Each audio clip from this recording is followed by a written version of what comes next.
Video followers. Today I'm doing a follow-up on the anatomy of a towboat. This is the MS David Sizer. It's been rebuilt totally fore to aft, basically the same hull, added a little on the stern, remotorized, new speed controllers, dual batteries instead of single batteries. These motors draw a lot of current, so I had to put single batteries, one for each motor. Everything is almost done. All I really need to do is get a few. And as I said, everything has been rebuilt. The tow knees, the bumpers, all the way to the stern with the railings, the relocation of a few items. And I also had to raise the waterline. The reason why is because I rebuilt the superstructure. The superstructure now has a whole brand new.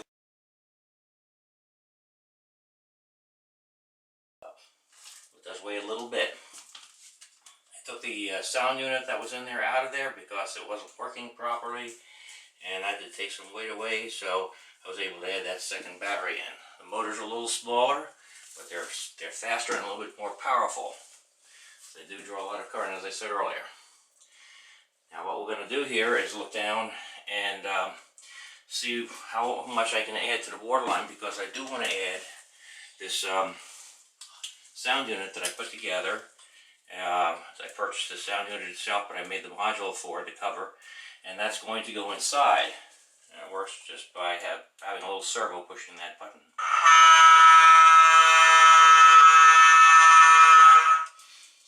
And also I can come in here, and it will probably be added to the stern. It looks like I'm riding a little bit higher in the bow than in the stern, but the stern will go down a little bit. The reason why, well, we can add it maybe midships inside the structure.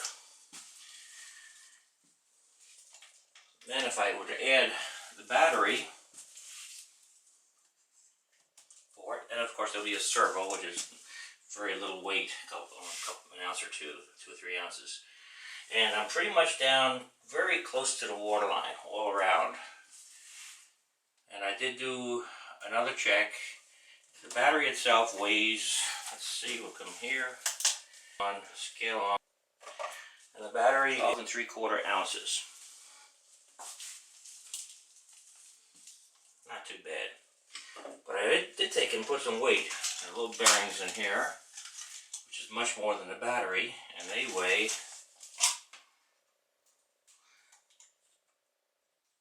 24 3/4 ounces. So about 2.5 times the weight of the battery.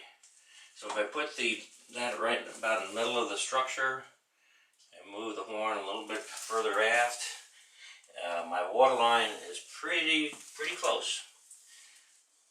I'm surprised that I didn't have to add any more balancing as far as just evening things out at left and right, forward and aft, and works like that. So now I know that I'll be able to get at least the servo in there, possibly a smoke generator, and a little smoke maker from a tank. I'm going to experiment with that. So anyway, that's it today. There's the structure. A lot of work, a lot of changes even to the existing part of the structure with these two decks right here, the pilot house and the structure underneath it. But everything else, as I said, is quite new. New crane, got this original boat, and all the stairs. And if we were to look inside, the doors are open on both sides, which they typically do on towboats, especially in the summertime and good weather. And it's actually detailed inside with a simulated main generator horn. And that's it for today. Thank you for watching.